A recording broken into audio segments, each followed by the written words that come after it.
We're learning new details about the city park where a 3-year-old boy drowned in a septic tank. A Florida Department of Health report says a contractor who worked at Bruce Park was not licensed. Just weeks ago, the toddler fell into that septic tank during a birthday party and drowned. First Coast News reporter Brittany Dion spoke to the family's attorney tonight. Brittany. Well, Anthony, we're here at Bruce Park where that tragic accident happened. Now, this is the inspection report conducted by the Florida Department of Health. We're right outside of the septic tank where this little boy drowned and lost his life. This report says that the lids that were on the septic tanks during the time of this accident were not the proper lids that needed to be there. The septic tank at the time was covered with a plastic or wooden lid, and this report says that the lids needed to be replaced with those made by a manufacturer that specifically makes lids for this type of septic tank. As you can see, the one that is on here now is concrete. They say that these are the ones that should have been here in the first place, and they were supposed to be properly sealed.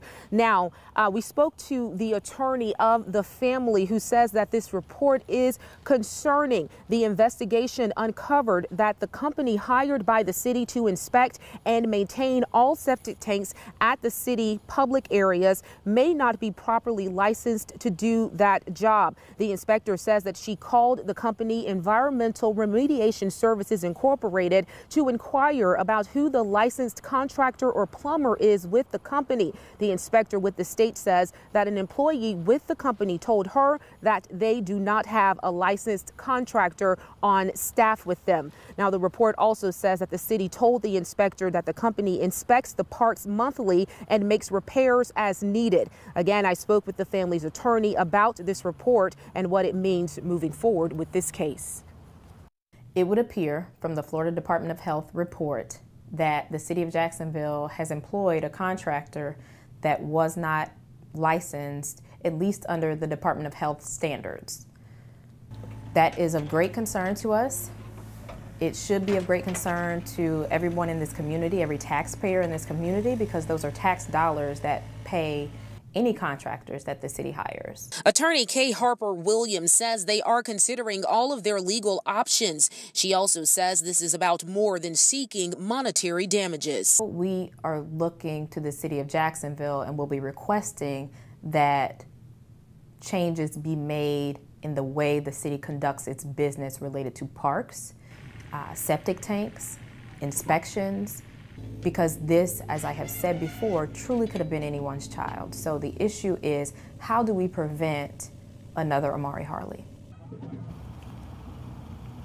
Now, Williams says they have to wait 6 months before filing a lawsuit against the city. However, the family does plan to file lawsuits against any inspectors or companies that are involved with all of this. Now, as you can see, the memorial that was placed here is still on the scene. It's just very tragic, a very tragic thing for us to have to report on.